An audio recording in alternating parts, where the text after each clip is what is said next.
We are indeed on the line this morning with Michael Minnick. He is the principal of the Indiana Junior High School. Our conversation brought to you by Marcus and Mack, a law firm representing injured people. Mr. Minnick, good morning. It's a snowy day today. Good morning, Mr. Marino. It is a winter wonderland, is it not? That's one word for it. I can think of others, but I'm not allowed to use them. But it's a whole different world for schools now when it comes to snow days, and some schools are, they've decided to go ahead and switch to virtual mode. Indiana area school district just went old-fashioned closed today, as did a number of other school districts. And what goes into those decisions, I'm guessing, has a lot to do with the availability or the ability of teachers to actually make it into buildings. Would I be correct in assuming that? I think that's a pretty good assumption. Yes, I know that. We still have, as a county, there are still pockets across our county that just don't have the infrastructure to provide internet. And not only do some of our students live in areas that are very deficient in that regard, we have teachers that come in, and some teachers come in a fairly significant distance. So while we do have the ability to teach synchronously now, and that is definitely a silver lining from the past year of all the changes that have occurred as a result of the pandemic. Internet access, we're at the mercy of internet access, and when teachers can't get into the base of the school setting, it does create an equity problem for all classes being able to access their classrooms. So, yes, I think that's a pretty good reason. And just from a practical sense, too, safety of those who would need to drive into the school is a consideration as well. I did drive into the school this morning, and I live out in White Township, and it was pretty sketchy getting here. So I can't argue with the decision. No, absolutely not. And that really is something that within the next 5 years or so, probably, will become a lot closer to being a problem that is solved with all of the new efforts being made to make sure that internet accessibility is available everywhere, all throughout the county and the state, so that everybody can remain in their homes when there's a very dangerous situation outside on the roads. I would agree with you. While I don't remember the names of the companies, I know Mr. Vukovic invited us to attend a gathering. It was about a year ago, and there were several industries present that were speaking to this problem and the steps that are being made to expand internet access to the rural settings that presently don't have it. And I know our neighboring school districts struggle with this too, where Indiana's really fortunate to have the infrastructure that we do have. Our neighboring districts, we have students. Part of our population is very transient. We have students coming in and out of our district from those neighboring districts, and oftentimes going back just through the course of their individual lives, that they're in and out of districts that have the infrastructure or don't have the infrastructure. So I know that that's a problem that's being addressed, and I would guess that within 5 years, maybe even much less, those rural areas will be covered. Yeah, you're probably right. Hey, I wanted to spend some time this morning asking you about what happens with students who are preparing to move on to the senior high school. Of course, since the junior high switched to the middle school concept a bit a few years ago, the kids there go through 8th grade to the junior high, correct? That is correct. In the past, when they were going through 9th grade, then they would probably be making a choice between considering ICTC or some other educational path at about that time of their career when they were still in your building. But now that it's 8th grade is the highest level at the junior high building, when you're preparing students to move on to what's going to come next for them academically, which is a trip up the street to the senior high school, how do you focus them and help them to understand exactly what they're going to be in for when they move to a new building and their academics begin to really focus in upon what's going to happen when I move on from my scholastic career? Well, that's a great question, and I think it is a continuous growth on the school's part to get better all the time, to continue to grow and get better at identifying pathways for students as they make choices for their future. Some of the things that we do, the curriculum evaluation is a continuous cycle, looking at standards, upgrading and revising standards, adding more relevance to career readiness. Our guidance that's a good segue into our guidance programs. I don't know if we've ever had more continuity and just really streamlining the whole guidance process, where career readiness is now very integral part of the school guidance counselor's role, and we use StrengthsFinder here at the junior high. We've shifted from StrengthsFinder to a program called Thrively, which is really geared toward helping an individual student recognize what their individual gifts and talents are outside of the way we measure those gifts and talents from an academic standpoint.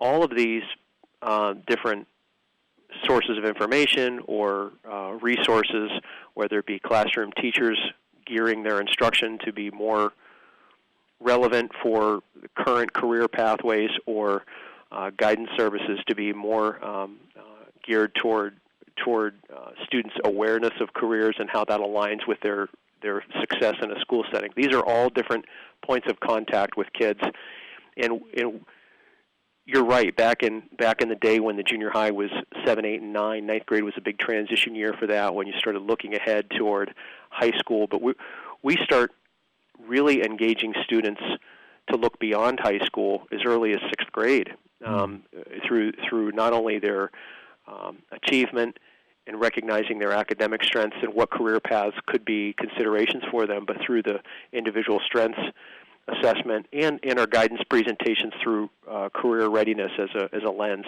So we do transition activities when students reach the spring of their 8th grade year, where they start to look out to the programs that are being offered at the high school. The high school counselors work very collaboratively with the junior high counselors, and what course offerings are new, which ones are centered on specific academic growth, or rather academic strengths that kids have shown growth with. And then, of course, emphasizing the highly skilled trades that are offered through ICTC. Those programs are so essential. They're absolutely, we emphasize them as go-tos for kids that show strengths, whether it be in the technical, the tech ed programs that we have, and technical development, with whether it's coding, robotics, the carpentry skills, all emphasizing STEM. And just pointing out how our programs are the foundation of the ones that are offered at the high school, and how those can really be enhanced and individualized at the high school level, are all part of the conversations that happened late in the 8th grade year.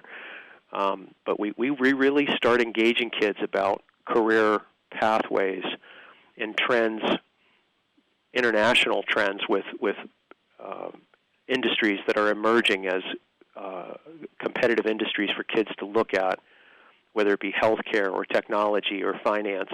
These are all conversations that begin as early as 6th grade.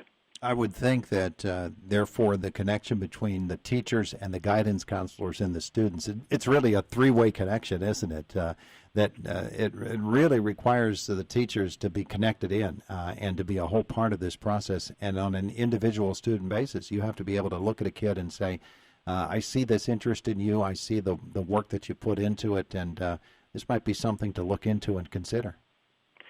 Of course, and there's the whole, well, I don't know if there's ever been a time when there's been more collaboration and more emphasis on career awareness than the present culture and state of education.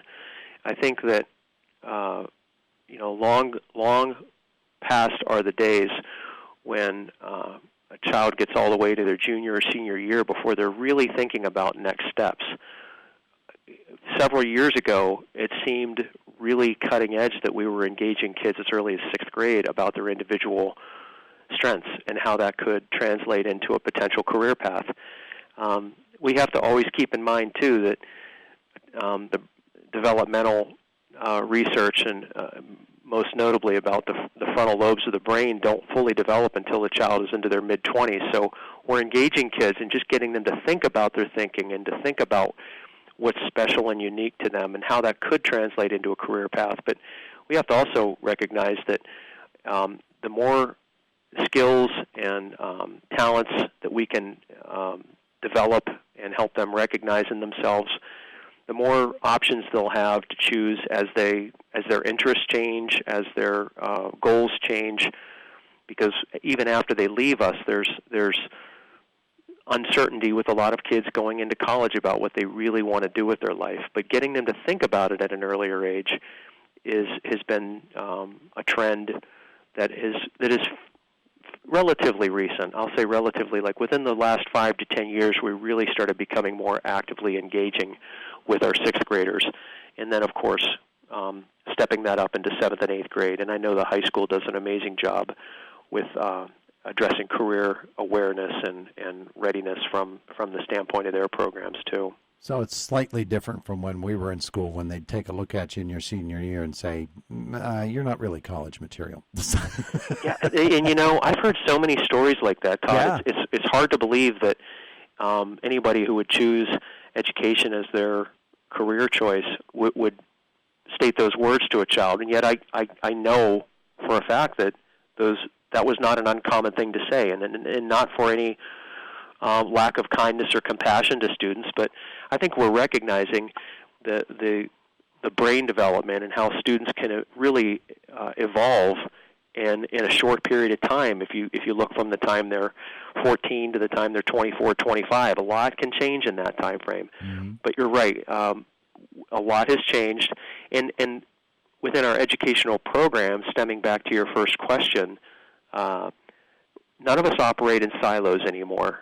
Those barriers that once prevented us from really collaborating and interacting like a whole system has been broken down, and we absolutely do have a lot more collaboration between departments, across departments, through departments K to 12, and then across departments, for example, math and science interlacing with business, computer technology, and technology education, for example, family consumer sciences. These are all interlaced with the concepts that are being taught in other classrooms, and then our guidance counselors do a wonderful job of pulling it all together. So we hope that we're continuing to grow and get better at preparing kids. Certainly, ultimately, that's our responsibility, is to prepare them for citizenship and productivity and being great community members and happy, productive ones as well. Absolutely. Mike Minnick, it's been an interesting conversation. Thanks so much for spending some time with us. I appreciate it. Always a pleasure. Thank you for giving us the time, and be safe. It is looking treacherous out there. I'm looking outside right now, and if you're outside, please proceed with caution because the roads are very sketchy. Indeed they are. Thanks. Have a great day. Thanks. Have a great day. Thanks.